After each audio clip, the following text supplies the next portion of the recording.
Fala pessoal, iniciando aí mais um fechamento de mercado, hoje dia 7 de abril, iniciando aí mais uma semana, mais uma segunda-feira e vamos aí para as atualizações do dia. Lembrando, se você ainda não é inscrito no canal, inscreva-se aqui embaixo e caso goste do conteúdo, considere aí deixar o seu like, porque ajuda muito o meu trabalho desse lado e também porque é de graça, beleza?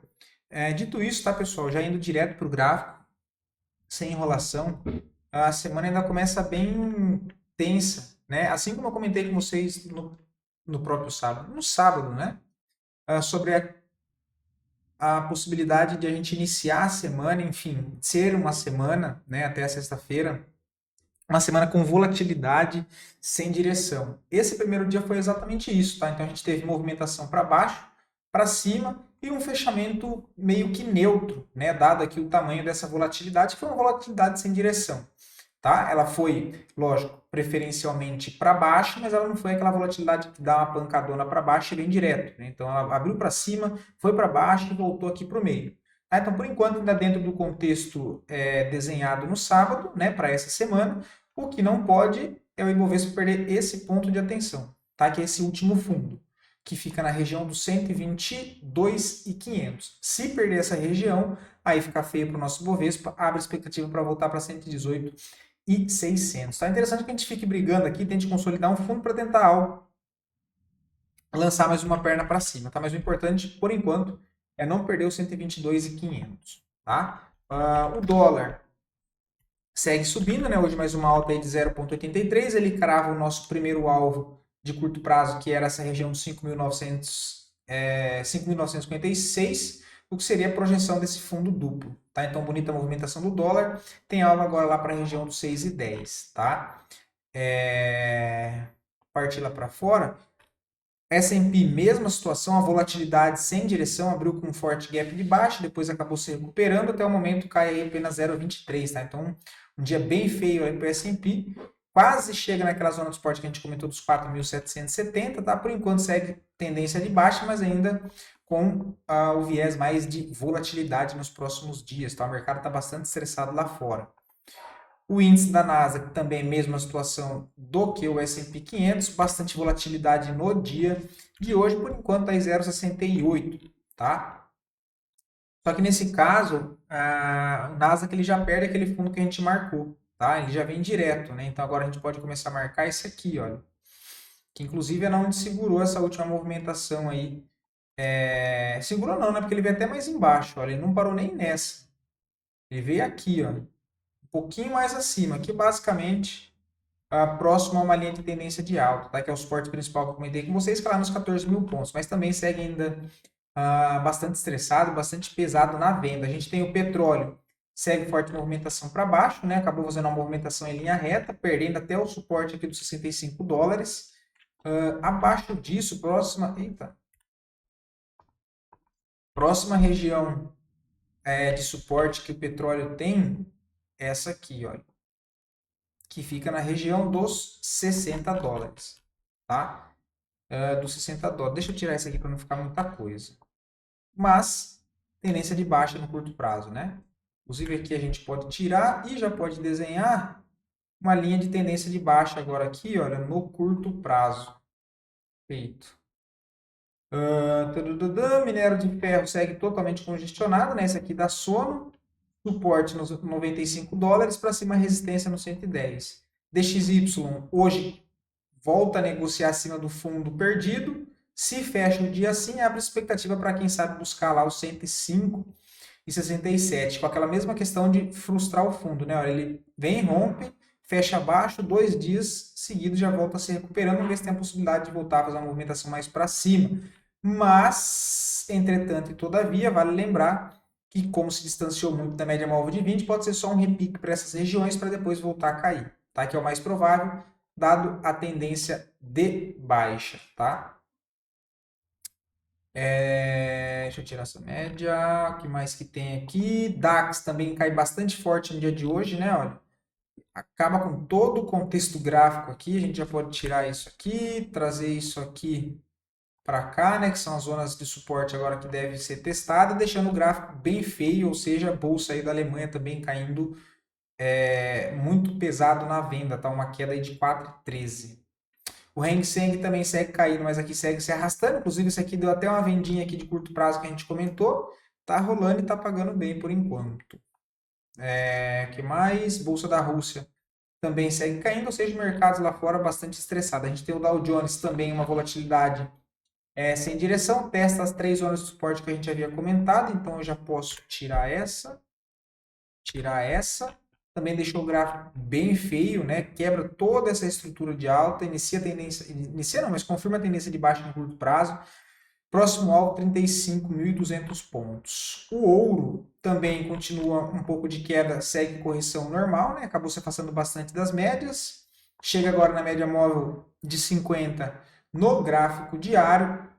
Partindo daqui, qualquer rompimento de máxima pode trazer a movimentação de novo para cima. Ok? Zona de suporte um pouco mais para baixo também seria bem interessante caso a gente visse o ouro voltar para essa região, seria lá nos 2.790. Tá? Um ponto muito importante aí de suporte para o ouro.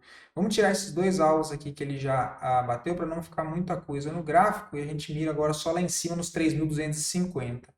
A prata também uma alta volatilidade sem direção, acaba perdendo zona de suporte dessa congestão, né? A gente já vai ter que atualizar, olha, para fazer o seguinte. Vou ajustar aqui, olha. Então o mercado aí amanhecendo bem feio, tá? Tem suporte aqui. Depois suporte lá embaixo nos 27 dólares. E depois linha azul, 26 dólares, tá? O cripto também entrou bastante volatilidade no final de semana. Por enquanto o Bitcoin acabou se recuperando e até... Claro, hein, né? O cripto fecha só 21 horas da noite. Tá? Mas por enquanto aqui segue volatilidade sem direção. Por enquanto, né? O candle doji aí, mas tem até as 21 horas da noite para decidir. A próxima zona de suporte do Bitcoin fica lá na faixa de 70 mil dólares. Tá? O Ethereum bate exatamente naquelas 3 linhas de suporte que a gente havia comentado, né? No 1.800 primeiro, depois ele veio direto no 1.500, chegou a buscar 1.430 e acaba se recuperando. Tá? Então, em 2 dias ele chega nas 2 últimas zonas de suporte que, como vocês podem ver bem, foi muito bem marcado, olha, que são as 2 zonas que trava aqui o Ethereum, mas graficamente aí deixa o cenário bem mais conturbado para o Ethereum, tá? E aí abaixo disso, cara, só tem lá em 1.150 dólares, tá?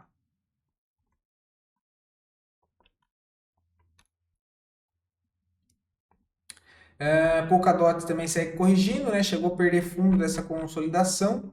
E aí, se perder esse fundo aqui, abre espaço para buscar bem movimento bem mais baixo em 2,58, que é bem feio, né? Aí acaba azedando.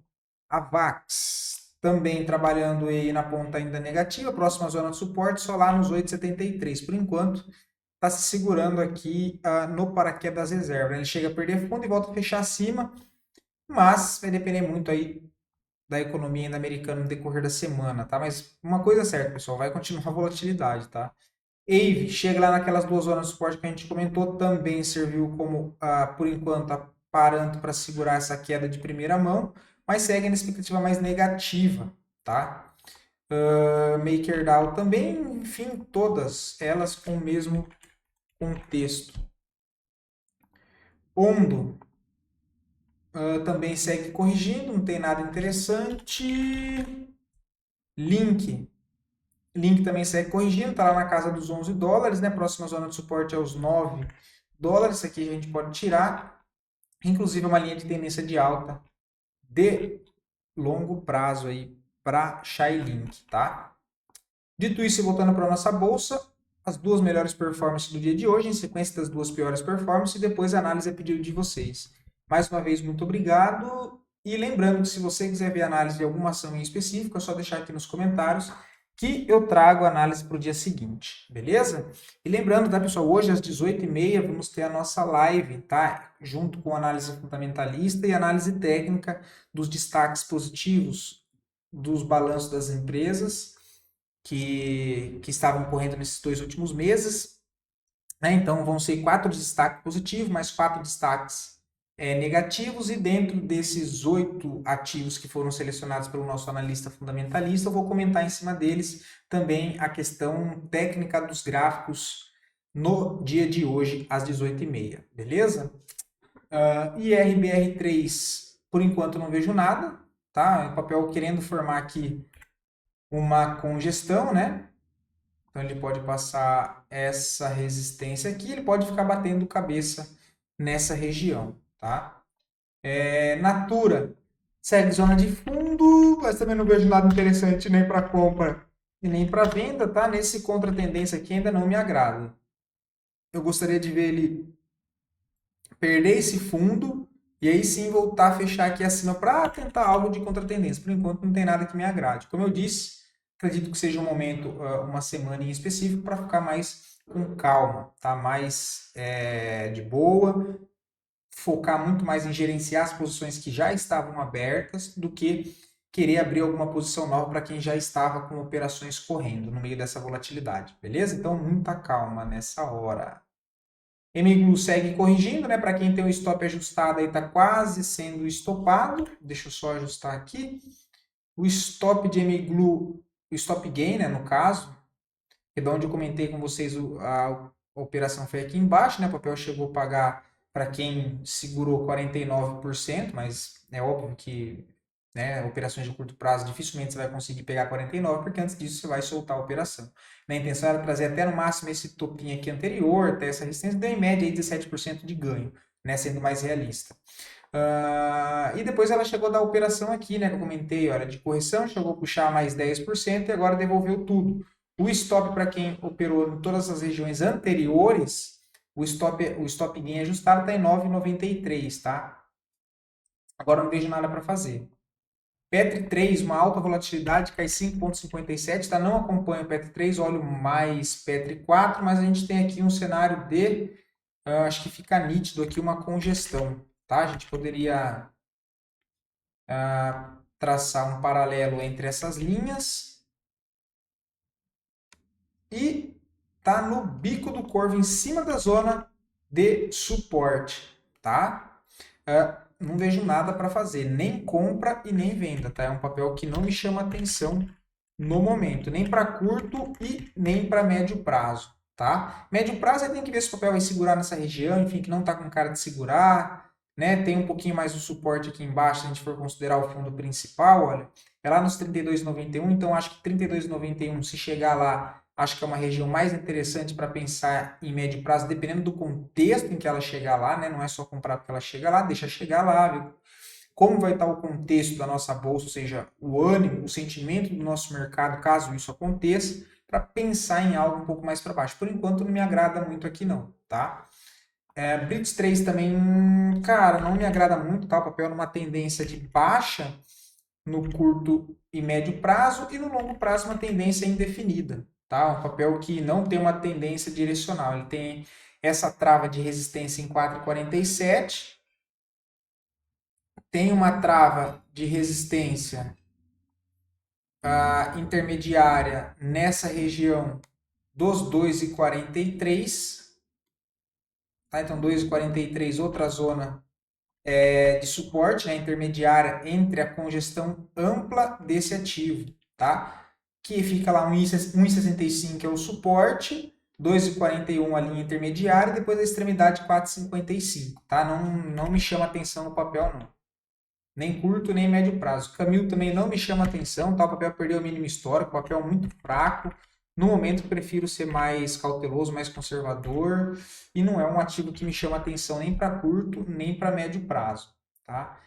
Semig, gostaria de ver escorregar um pouco mais para baixo, tá? E eu acredito que tem um pouco mais de contexto para pensar em algo se for para médio prazo, dado que tirando o zoom, a gente vê que é um papel que trabalha numa tendência de alta primária e secundária, né, que é tendência de longo prazo de alta, médio prazo de alta, curto prazo de baixa, né, indefinida. Né? Ele está aqui lateral em topo, está armando uma correção, região aqui dos 9,45, pode ser uma boa, né? Tem que ver como é que vai chegar aqui, porque é o suporte dessa linha não, perdão, desse canal de alta, tá? Então, testes nessa região de suporte, né, o próximo a ela, pode ser boas oportunidades de compra, assim como já vem se mostrando no passado, tá? Então, aqui, olha, nessa região, pode ser que dê alguma oportunidade aí para a CEMIG 4 também, beleza? Mas, como eu disse, tá? Considerando o momento de curto prazo do sentimento da nossa bolsa, está um momento mais de dúvida, né? De incerteza também, até por conta do estresse do mercado americano lá fora. Então, creio que vai continuar ainda essa volatilidade, de certa maneira, na nossa bolsa ainda sem direção, tá? Acredito eu. Mas vamos monitorando e mais uma vez fico adendo para ter calma, né? Não fazer as coisas na emoção, tentar ser o mais racional possível e buscar, principalmente nesse momento, focar mais nas operações que vocês já abriram durante as 3, 4 últimas semanas, gerenciar essas posições do que querer abrir novas posições nesse momento, tá? Pelo menos essa é a minha visão. Espero poder ter ajudado vocês até aqui. Lembrando que a gente se encontra já já às 18h30 da nossa live fundamentalista com análise técnica e do mais. Um bom descanso, fiquem todos com Deus e até o próximo vídeo, pessoal.